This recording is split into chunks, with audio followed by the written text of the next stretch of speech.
You ever look at a massive bridge or a skyscraper and just wonder what really holds it all together? I mean, what stops it from just collapsing?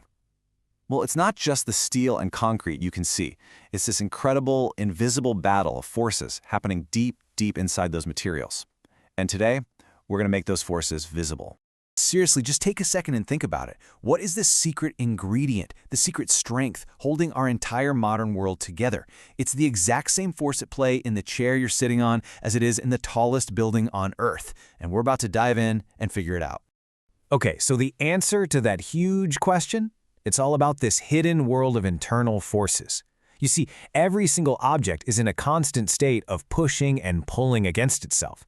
And understanding this internal tug-of-war, what engineers call stress, is literally the key to designing anything that needs to be safe, strong, and reliable. You know, this quote from our source, Mechanical Engineering Made Simple, just hits the nail on the head. It's not about the force you apply to an object. No, it's about how that material decides to fight back from the inside. That internal response, that's where the real story of strength actually begins. So let's get right into it. What is stress? Honestly, the best way to think about it is as the material fighting back. When you push or pull on something, it doesn't just sit there and take it. It generates its own internal force to resist you. That resistance, right there, that's stress. And you know what? We can actually measure it with this beautiful, simple formula.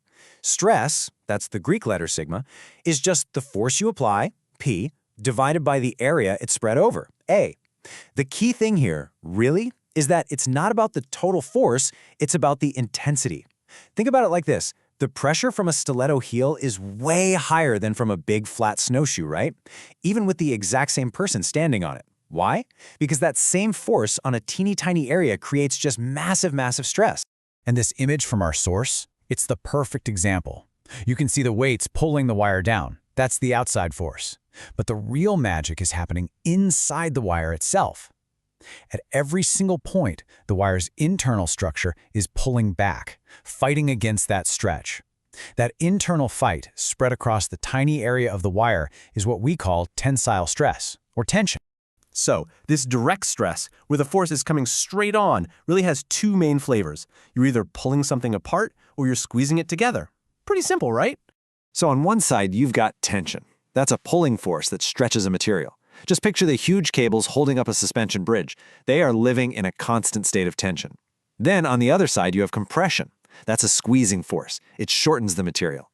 A perfect example is a big concrete column holding up a building. It's being compressed by all that weight from above. So yeah, it's a simple push and pull, but it gets really fascinating when you start to ask, what happens if you just keep pulling or keep pushing? Every single material has a breaking point, and the journey it takes to get there, well, that tells us everything we need to know about its character. And this graph, this is like reading a material's biography. It's called a load extension curve. It's simple. As we add more load, pulling on it harder and harder, the material stretches out, or extends. And that line, charting the entire journey from a gentle tug to the final dramatic snap, it tells a complete story. Let's follow that story, okay? So at first, in what's called the elastic region, the material acts like a perfect spring. You pull it, it stretches. You let go, it snaps right back. No harm done. But then, you reach a point where things get a little weird. The line starts to curve. That's the elastic limit. If you push past this point, that material is changed forever. It's permanently stretched out. And if you keep on going, you find the breaking point, and snap. Game over. All right, so we've got the direct forces down, pulling and pushing. But what happens when the force isn't a head-on impact? What if it's more of a sideways, slicing force? Well, that brings us to a whole different kind of stress, shear. Shear stress, which we call tau, is what happens when the force acts parallel to a surface. Remember, tension and compression are perpendicular, like a direct punch. Shear is more like a karate chop. The slicing analogy is just perfect. Think about a pair of scissors. They don't pull paper apart, they shear it. And this comparison just makes the difference crystal clear. On the left, there's our old friend, the wire, being stretched by tension. But look at that bolted joint on the right.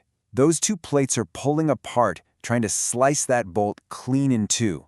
The bolt isn't being stretched here, it's being sheared. That's some serious shear stress right there. Okay, so we've got tension, we've got compression, and we've got shear. Now, how do we actually use this knowledge in the real world? It all comes down to shape. Why do we see certain shapes, like the I-beam, everywhere in construction? It's not a coincidence, my friends. It is some seriously smart engineering. I mean, you see all kinds of shapes used in construction. Rectangles, circles, angles, you name it. But as our source material makes very clear, some shapes are just smarter than others. The I-beam, for instance, is an absolute superstar when it comes to handling a very common type of stress, bending. So here's the secret to bending. When you bend a beam, let's say you put a heavy weight right in the middle, the top surface gets all squeezed together. It's in compression. Meanwhile, the bottom surface gets stretched apart. It's in tension. And what about right in the middle? Well, there's this line called the neutral axis, where pretty much nothing is happening, almost no stress at all. So here's the crucial insight. If all the important work is happening at the very top and the very bottom, why would you waste a ton of heavy, expensive material in the middle where it's not really doing anything? The I-beam is the brilliant answer to that question. It puts most of its material in those top and bottom flanges to handle the tension and compression and connects them with a really thin web. It's an absolute masterpiece of efficiency, incredibly strong for its weight. But that thin web in the middle, it's not just along for the ride. It has a super tough job handling the shear forces. Get this, a sample problem in our textbook calculates the stress in there at over 27 meganewtons per square meter. Now, what on earth does that mean?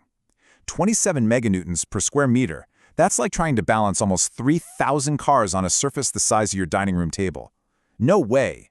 These are absolutely colossal, real forces, and they're all happening invisibly inside that one simple beam. So, as we start to wrap things up, I hope you're beginning to see the world around you just a little bit differently. Every single bridge, every building, every little object is held together by this incredible, unseen ballet of internal forces. So what's the big takeaway from all this? Well, we've seen that our entire world is built on this carefully calculated balance of forces. We've met the big three players, tension, compression, and shear, and we know they're always at work. We've discovered that an object's shape is almost never an accident. It's smart engineering, designed specifically to manage these stresses in the most efficient way possible. And all of this knowledge is what lets us build these amazing structures that are both incredibly strong and impossibly light. So the next time you cross a bridge or just look up at a tall building, you'll know the secret, won't you?